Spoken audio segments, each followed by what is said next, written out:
Hey, everybody. Welcome back to Surviving Life's Pickles.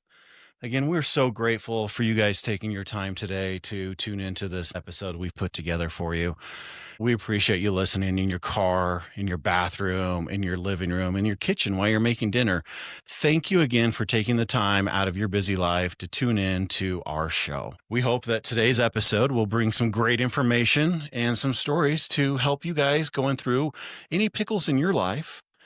And you know what? We're just happy to be here again. This really does make us feel better. I love sitting down and doing these episodes because it really is sort of a therapy session for us as we get to sit down together, which is great because we don't have to pay a therapist to sit down and talk to them. So it's just you and me. Yep, I would fully agree with you. So, well, just like we start every episode off, guys, we are going to start this off with some gratitude. And he'll start us off today. I am grateful for a day off. I feel like we've been running 60 miles an hour for the last several weeks. Work's been a little rough, but manageable. And I'm really grateful for an extra day off with the Labor Day holiday to take some time and get our house finished putting away and taking some self-care. And yeah, so. What about you? Today's a little harder for me. Yeah. We'll get into that, but I really am grateful for the opportunity I had last weekend. Yeah. We hosted our very first men's retreat, which we're going to be doing a recap for everybody and really dive into the retreat, what we did and what we learned here on the next episode. But I am so grateful for those men that took the time out of their lives to come out and learn from some amazing people and have some new experiences that maybe they didn't do. We had such a great time. We had a few speed bumps. We had a few storms that came through literally and not literally, and we survived them. And it was overall a fantastic experience that really solidified that stuff like that is needed and that we need to make them available for everybody to be able to attend, not just the people, that are well financially off.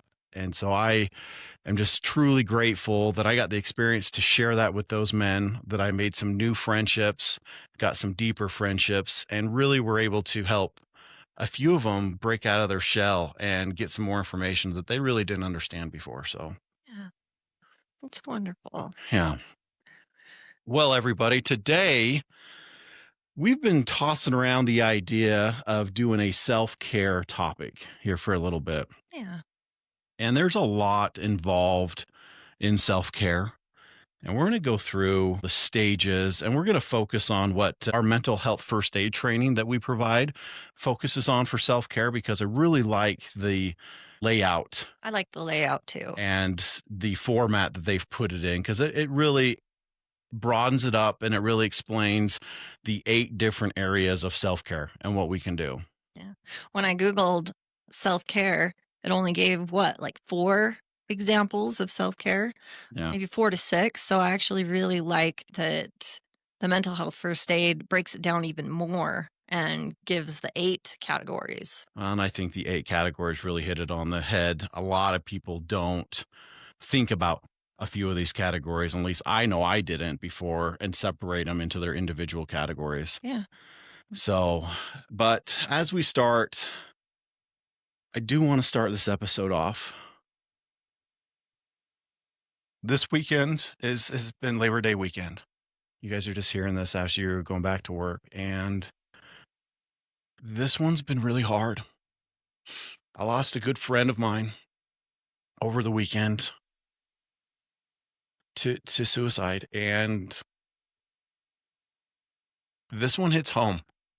This one hits really close. Yeah. I'd known him for 25 years. We built motors together. We were doing car stuff. I remember the first time I met him. And sometimes you really just don't know. I mean, he was one of the happiest men you'd ever meet. I had never seen him not happy. And I've said it before, and I really put him in that category of the Robin Williams syndrome. He wanted to make everybody around him happy and feel good, but he didn't necessarily do that for himself. Yeah. I know over the last few years, he had really started doing stuff for himself. And we'll talk about those things a little bit as we dive into the show. But I just want to really emphasize to everybody listening that you are not alone. There are so many people out there that care about you, that love you, that want to see you succeed, that want to see you thrive, and want to be there and help you when you're struggling. You just got to ask. Guys, it's okay to ask. It's okay to be vulnerable. It's okay to feel like you're failing because you know what? Sometimes we fail Yeah. and you get back up. The hardest lessons in life are the ones that teach you the most. One of the ones that come to mind for me and have always stuck in my head is no matter how far down the hole you've gotten, you can always climb yourself back out. Yeah. And there's always a support system around you. You may not feel it. You may feel like everybody's on the outside, but they're there. And sometimes they don't see it. Sometimes they don't realize it. And you've just got to ask. And I just want to emphasize that there's lots of resources out there. 988, first and foremost, is such an amazing resource. We have used it personally here. We've used it with guys at our groups. And I know other people have used it, and it is just absolutely fantastic. You can reach out to the Huntsman Mental Institute that just opened up. IHC just opened up another institute of themselves. There's all these support groups. There's the one down here in Utah County, Wasatch Mental Health Yeah. is what it's called in Utah County. So many resources. Again, feel free to reach out to us. Mhm. If you have somebody struggling, or if you're struggling, you just don't know where to go, contact us Yeah. and we'll try to help guide you to resources that are available closest to you. My heart is just broken this weekend to know that he was struggling that bad. And we just didn't know. And so my heart goes out to him and his family and the community. Everybody knew who he was. Yeah. Out of respect, the family hasn't released any details yet. So out of respect, we'll keep his name private at the moment. But what an amazing man. He really helped so many people during his time here. I am very sad that he's gone. But part of me has a little bit of relief if he was suffering that bad that now his suffering is over. Mhm. And I hope he's been able to find some peace. So that's one reason that self care today is super important to us. We're going to talk about it. And we're just going to run through these 8 things that mental health first aid recommends. We're going to talk about a few scenarios. We're going to give our opinions on things that we feel fit into these categories to really help you through. And I'm really hoping that this information will open your eyes, get your brain turning, and maybe think of some new ideas of how you can do some self care. And I do want to put out there before we start going to self care, it has 3 stages. It has a pre stage, Mhm. and a pre stage is going to be when you're planning. You're like, hey, if something happens, what am I going to do for myself? And you're having that pre planning stage. So you have a plan in place and you start using those tools. Then you have the self care, which is present. And those are things you do on a daily basis for yourself and keep your mind going, your body going, everything, on that regular schedule. And then you have your post self-care plan of what you're going to do if you are faced with a mental health challenge, a mental health crisis, either for yourself, family member, or you just come across one in your daily lives. So those 3 categories are very, very important to put those together. Planning is essential because sometimes when you get in these situations, if you don't have that post plan, you're kind of scrambling. You don't know what to do, how to do it, and sometimes that snowballs into worse events for yourself. Yeah. 'Cause it kind of comes to mind like preparing yourself for a tragedy even. We do our we have a plan of if there's a fire, we have a plan if there's a earthquake, we have a plan in place for those emergencies. Why not have a mental health emergency plan? Right. I mean, it really comes down to it. And just a quick example is a couple years ago, me and Hillary and the boys were involved in a very tragic car accident. Yeah. We weren't actually in the middle of it. We were the car behind the accident. We stopped, just barely got out of the way of being part of the accident. You literally rolled up as the dust was still in the air and Yeah. parts were still falling. And we both go into crisis mode. What are we going to do? Hillary jumps out. She has a lot more CPR and first aid training than I do, and so she runs over to the car that looks like the people were in the worst shape, and was really starting to pay attention to that guy and running through her steps as I was working on trying to get the fire out on the other one. Hindsight, we go through all these things. Ambulance shows up. We get through this scenario and this scene. Unfortunately, one of the people did not make it out of that accident, but it's the post care. Mhm. We, at least I did not have a plan. And we both deal with that incident very differently afterwards. You process things differently than I process things. I kind of took a couple weeks. It really hit me hard. I hadn't been around an accident like that for quite a few years, where there was a fatality, and it was just heartbreaking and just awful of everything that happened. And so it took me a little bit. I mean, I was a wreck Yeah. pretty much for that whole weekend because we were on our way to Moab, Yeah. and I just didn't know how to handle it. I didn't have a plan in place, and that so Hillary did a little bit better. She's had a little bit more planning at this point and things, and so she kind of knew how she can handle it. She kind of went through a few things, and so that's why I feel it's really important to talk about that post plan and things you can do on the backside. So I'll emphasize that is the post plan is super, super important. Make sure you have your therapist on speed dial or the person you can call these items. And with what happened this weekend with my friend, I had a good idea of what I needed to do. I took some time for myself personally.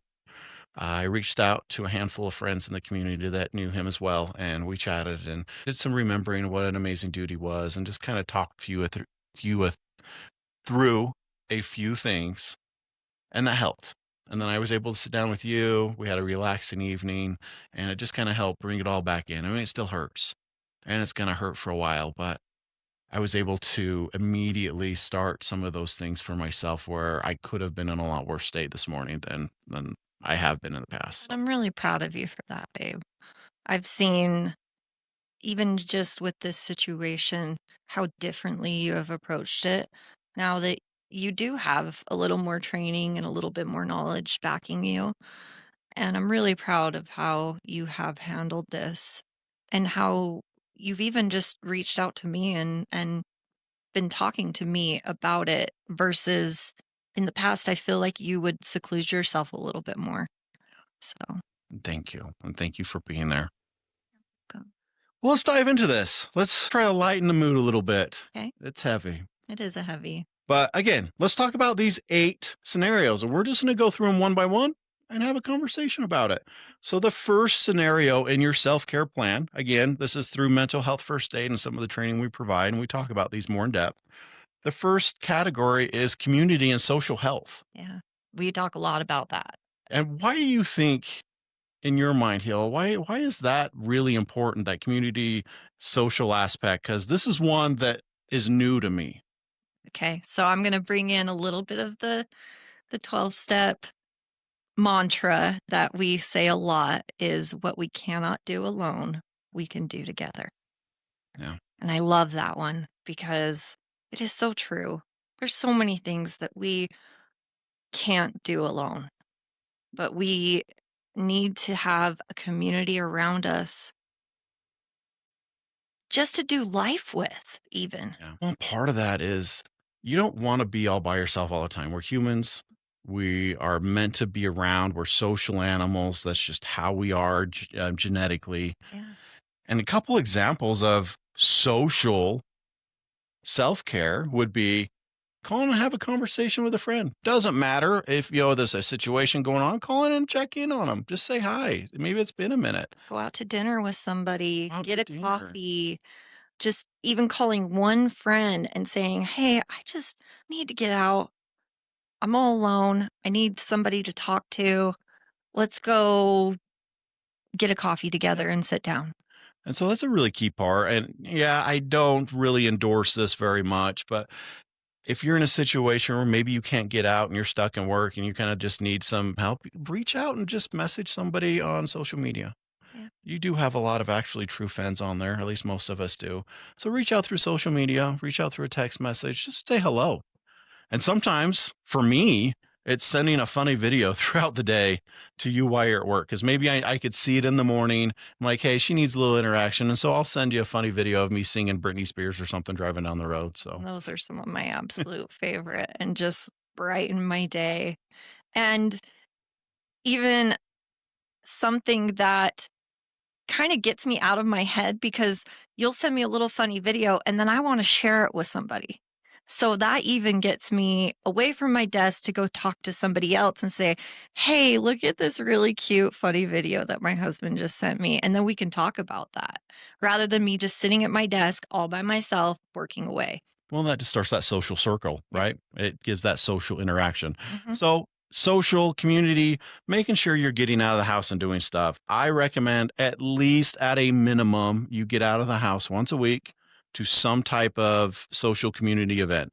Even if it's just walking down the trail and just saying hello to people, you're getting out and you're being social. Yeah. It can be as simple as that. So, definitely on number one, find a way to be social. Yeah. Find a way to interact with other people outside of your normal family unit. Yeah. I had to learn community early on in my recovery. I found that through the 12-step groups, and I found my community that way.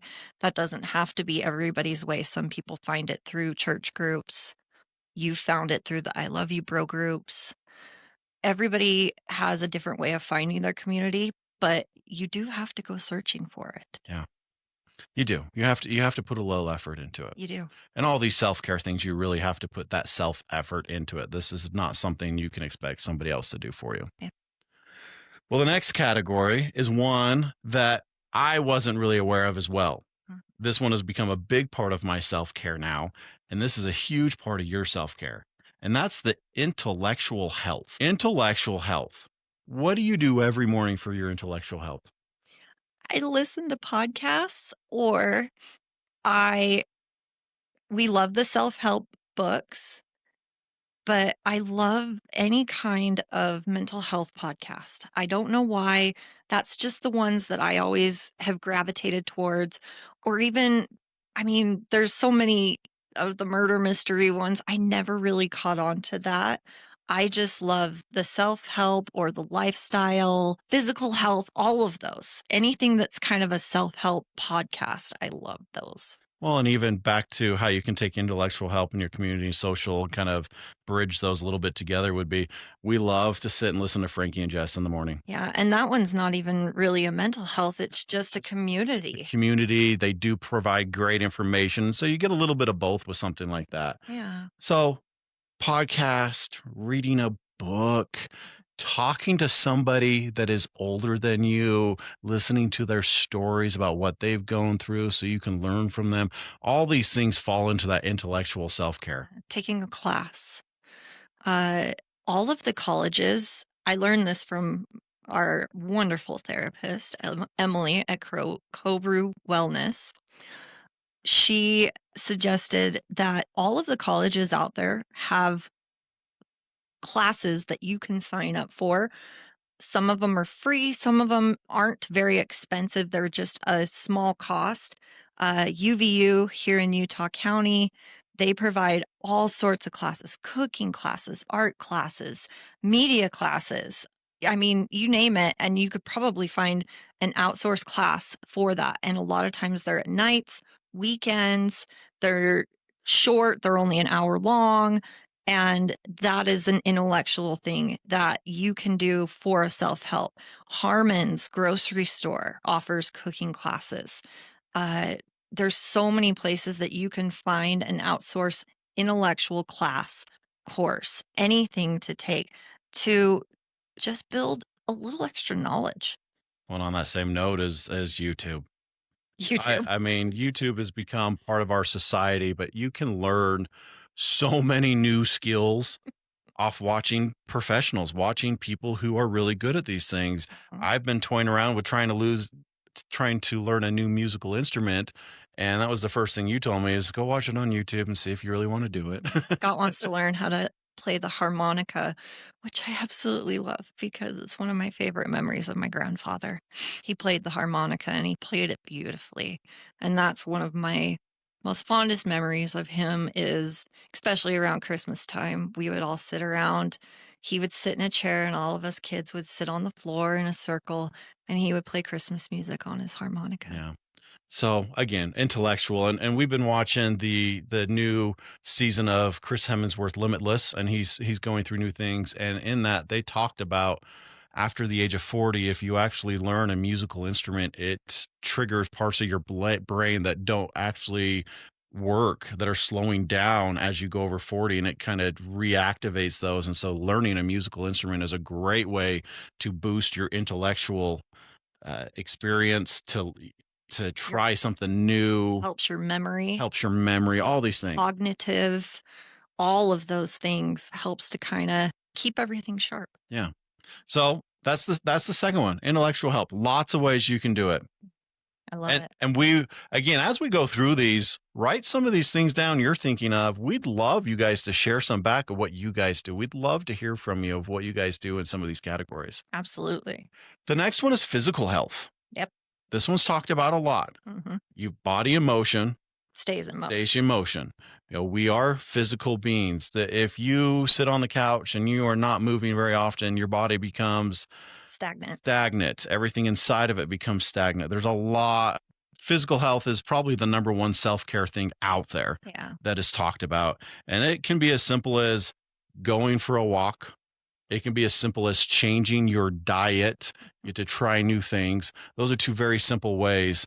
Other things are working on your breathing, strength training, cardio training, running, mountain biking, anything outside that you can be physical doing falls into that category. It doesn't have to be you're a weekend warrior athlete. Yeah. What do the kids say now? Go touch grass. Go touch grass. Yeah. So, physical activity is a category we could spend this entire episode on. We have talked about it, how it really goes, but I'm pretty confident that everybody here really has a good idea of physical activity. Yeah, that one's talked about a lot. But this one brings up part of one area I wanted to talk about a little bit. As you guys are doing these self care things, don't let the self care become the issue. And what I mean by that is don't dive into your self care routine so much that it actually becomes the new thing you have to do to feel good. The new thing that you, you just crave. Yes, there are certain aspects of that that are good, but you can take it too far. And an example of this is I'll go back a few years, and when I wasn't able to learn how to deal with a lot of this stuff mentally and do some of the things I am now, I would take all of my anger, all of my trauma, everything, and I just put it into working out. Mhm. And I would work out 7 days a week, 2, 3 hours a day. And I did that for years. Was I in the great physical shape? Absolutely. But at the same time, it was actually kind of hurting me a little bit because I wasn't processing or I wasn't actually addressing the real issues because I was masking it with this self care. Yeah. And so you've got to be really careful with that, that it doesn't overtake your life and become everything.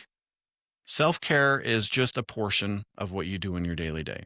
Mhm. It's not everything. Yeah. And I want to emphasize that make sure you're doing it in moderation, everything in moderation. Yeah. I recognized it for you that it was starting to become a problem. And the very first time I recognized it was when you had foot surgery and you couldn't work out. And I knew that was part of your release. And I could see you getting frustrated. I could see you getting a little bit more angry or irritated, I guess is the right word. And I knew it was because you weren't working out. And I remember pushing you a little bit of needing to find something else because if you're hurt, obviously you can't work out and you weren't finding a good way to what am I trying to think of? I wasn't processing You it. weren't processing, correct. It was the only thing I knew. Yeah. And so that's why I say that's why there is 8 different categories. Find something to do in each of these categories that works for you, but don't let it overtake your life. I've known people on the intellectual side that just nonstop read books. Like that is their whole life outside of what they do for work. And again, that's not healthy either. I Because mean, it's isolating. it's isolating. It's you're putting all of your effort into this one thing. So be aware, be present and acknowledge when you might be getting to those points because it is something that you need to be careful of. A balance is good in everything. Mhm. Moderation and everything. Mm, Yeah. I mean, you can really just bury yourself. And I've had people tell me, well, they're going through divorce or different things. Oh, I'm just going to bury myself in work. That's not healthy. no. We want to find something in each of these categories. So I did want to bring that up. Yeah, I'm a little bit I can claim blame to that when something happens in my life, if it's something bad or a tragedy, a lot of times I'll throw myself into work to distract myself from it, and that's not always healthy. Yeah. Mhm, Yeah. So everybody, make sure you're listening to each one of these. Let's find something for you in mhm, each category. The next one is emotional health. mhm. This one is a little different. You can think of emotional help on a couple different levels. First thing that comes to mind for me is therapy or talking at a support group, that type of emotional where you're communicating. Again, you do reel a little bit of that community social part into this, but it is that release of talking through things on the emotional health. What about you? For me, the first thing that comes to mind was also therapy, but the second thing that came to mind is allowing yourself to feel and allowing yourself to cry. Yeah. There's so many, especially men, that we've always heard it and we've said it 1,000 times, suck it up, be a man. But even us as women, we we've heard the same thing. You've got to put yourself together, put your lipstick on, you know, present yourself well. But sometimes there is a time and place where you need to allow yourself to feel the feelings, allow yourself to cry, allow yourself to be angry, and don't just shove it in a bottle. Well, and take that time to recognize. For me, this is a big one. Recognize the emotions going on. Yep. Sit with them, feel them. Pain is there for a reason so that you can understand the situation and learn from it. Yeah. Again, I'm going to go back to the Chris Hemmingsworth show. I recommend everybody watch it, Limitless. But he talks about pain in that one. And they're talking about how you can increase your pain tolerance and not need pain pills or anything to deal with pain. And one of those things is laughter. Hmm. And so find a way to laugh. Yeah. Again, I think this is why some of these people like Robin Williams, Jim Carrey's very vocal about his mental health now. And he talks about the laughter and how that was his thing for a while. And now he's grown up and learned and really dove into himself and done great things. But laughter is one way that you can deal with that emotional health. I know, and there's some nights where I just come home and I'm like, babe, we got to watch a funny show. Yep. We need a comedy tonight because I'm just feeling it and I need to laugh. Yep. I need to smile. And then there's some nights where I want that emotional show that I'm gonna cry at too, Yeah. because I know I need that little bit of a release as It's, well. it's recognize that emotional health and how you want to deal with it. Yeah. Write in your journal, talk to a friend, talk to a therapist, Mhm. meditate Meditate. is a big one of just sitting with yourself. Yeah. To learn and be okay with being alone in your own brain. Yeah, That's a hard one for a lot of it people. is. So that one has a lot to it. Yeah.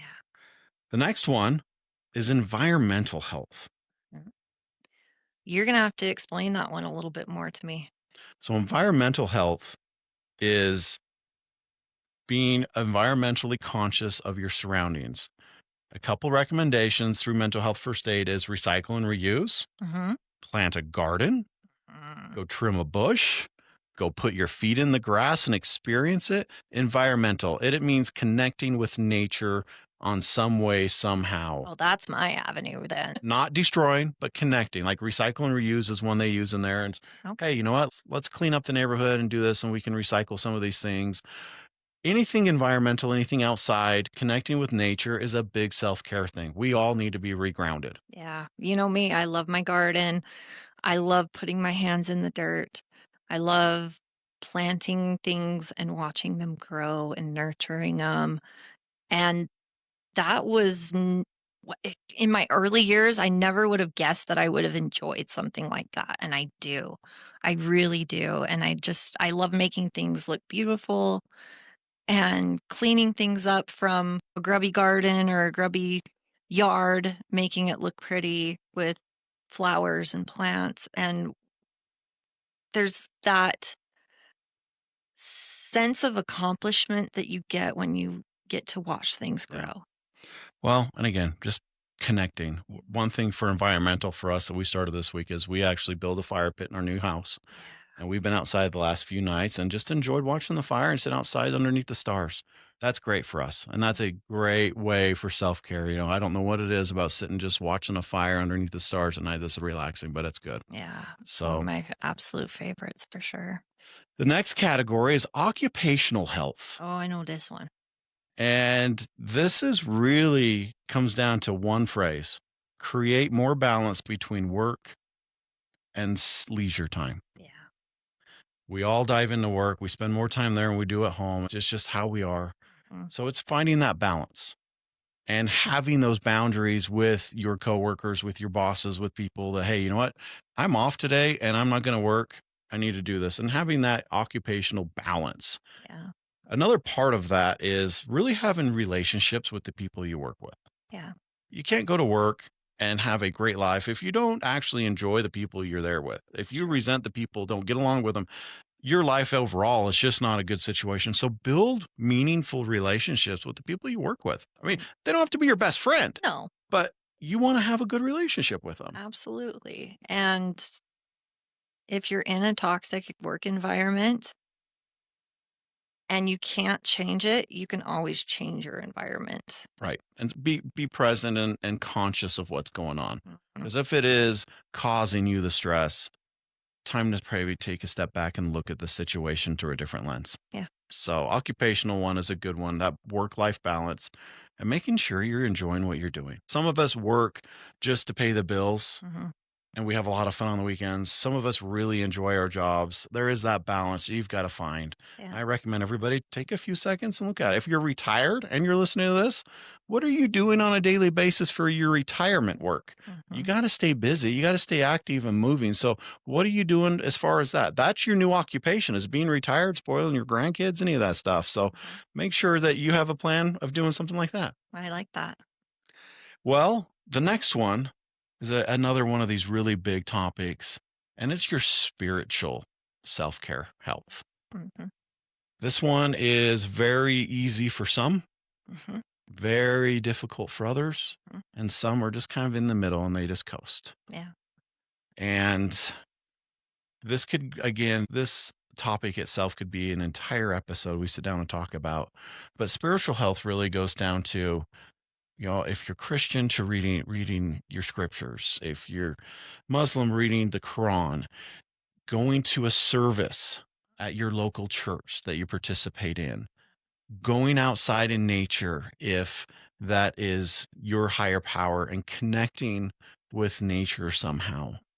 Connecting with something bigger than yourself. Yes, finding that purpose. Yeah. And everybody's is different. There's lots of great religions out there, lots of different ways to connect. Mhm. And it's just finding the one that means the most to you. And on that note, a good friend of mine, he's recently started going back to church and I can see it in him. Mhm. He's happier. He's got purpose. His kids, even this weekend, they had a huge, huge moment where both of his kids, which are older, I mean, they're both grown adults, and they said, "You know what? I think it's time to get baptized. I want to be saved." Wow.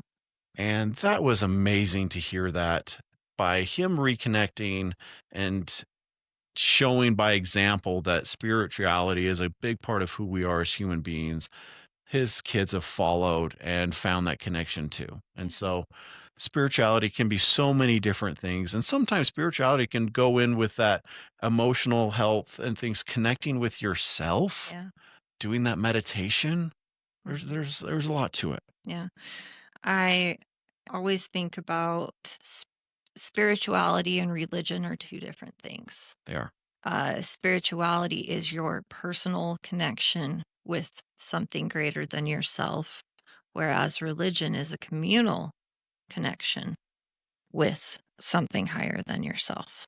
So I really struggled with differentiating the two for a very long time. And when I realized that they are two different things and that your spirituality is your personal sense of that connection to the higher power, it gave me a whole new outlook on the spiritual and mental health aspect of it. And I mean, you can call me hokey or whatnot, but a lot of my spirituality is through meditation, crystals, Mother Earth, and the connection and energy that we share from the earth and with each other.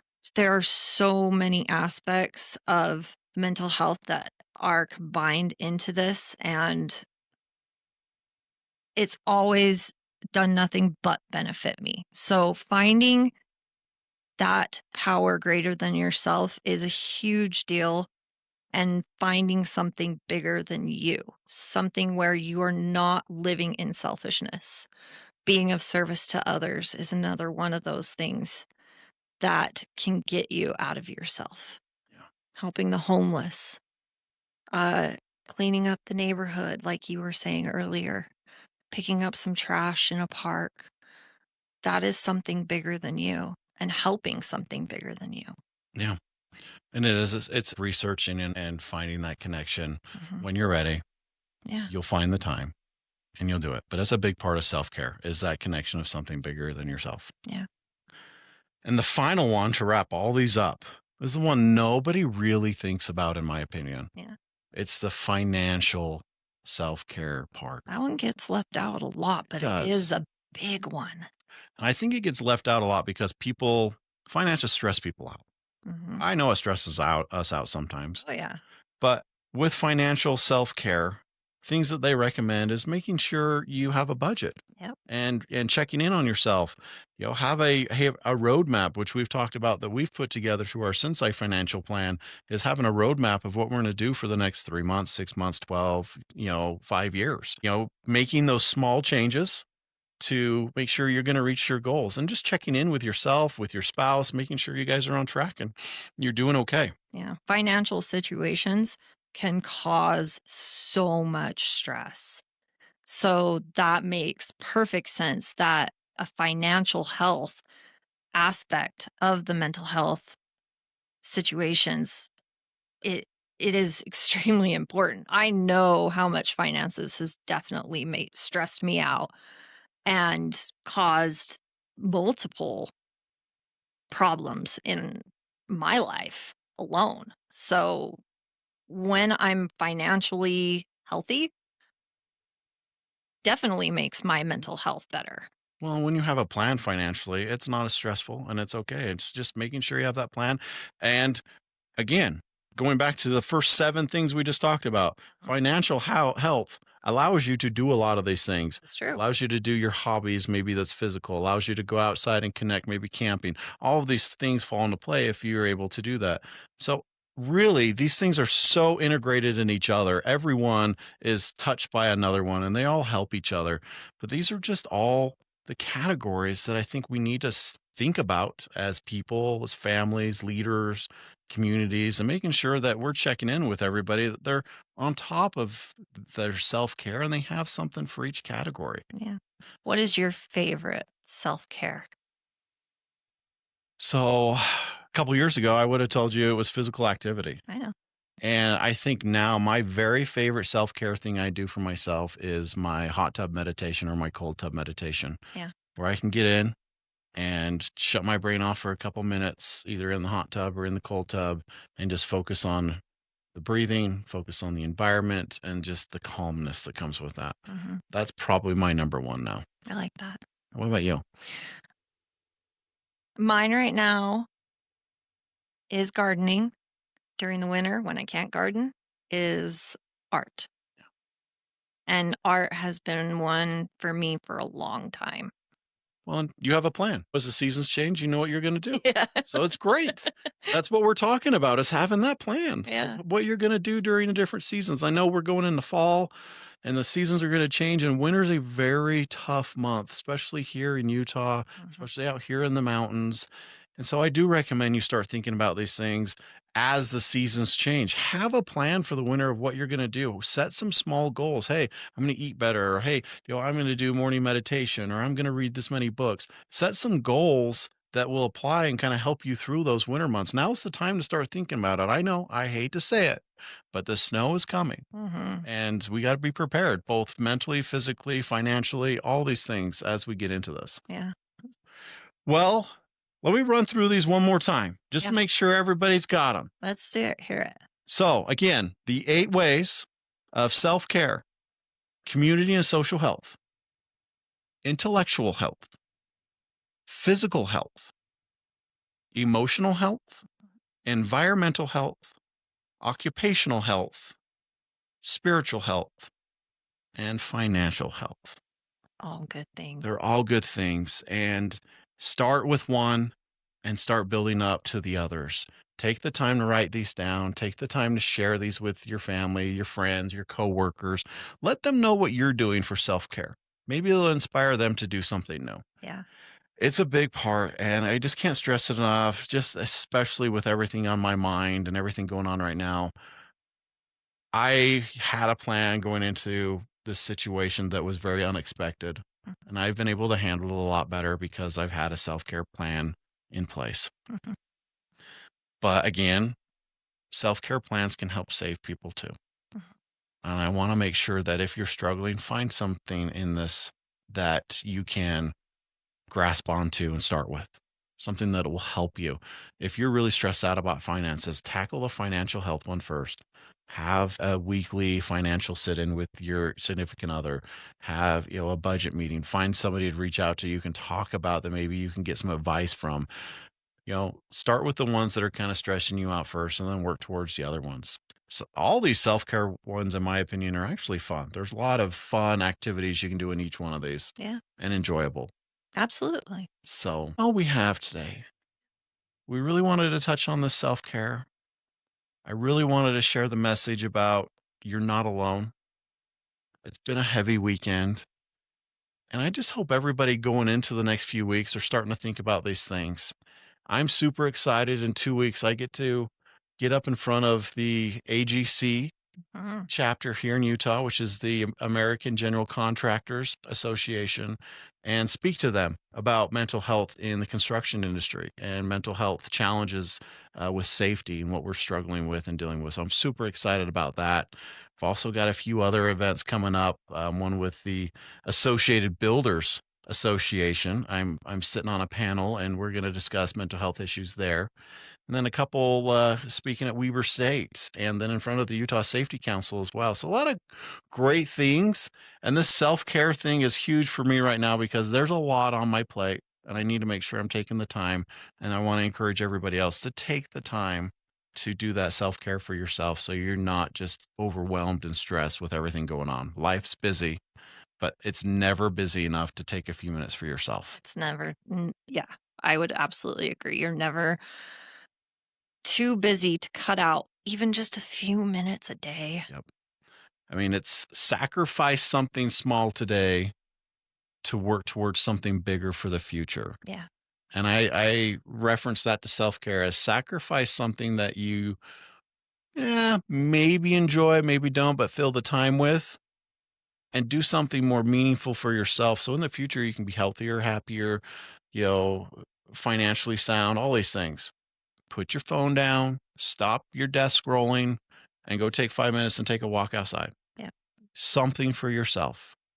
Take some of that toxic stuff that you're doing that really doesn't benefit you at all other than pass the time, and find something you can do for yourself to learn, to grow, to enhance your life. absolutely. Thank you. Thank you. I love sitting down. I feel better already. Mhm. We got to sit here and talk today. Me too. I really hope everybody has a great week. Thank you again for tuning in. We really couldn't do it without you.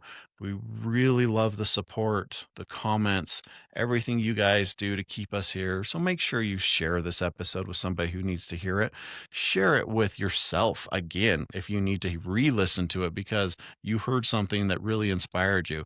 Talk about it at the water cooler at work if that even exists still. I don't know. I don't work in an office, so I Maybe don't the know. coffee pot. Maybe the coffee pot, but share it with friends, family, coworkers. Talk about what they're doing. Talk about what you're doing. And let's all just become happier with ourselves. Have a plan in case something does happen so that we're there to support ourselves first, but then we can support the others in need at the time. Absolutely. Everybody, we can't wait to see you again. Thank you. Check out our website. Reach out to us if you need anything. We hope you have a fantastic day. Thank Love you, you. everybody. Love you.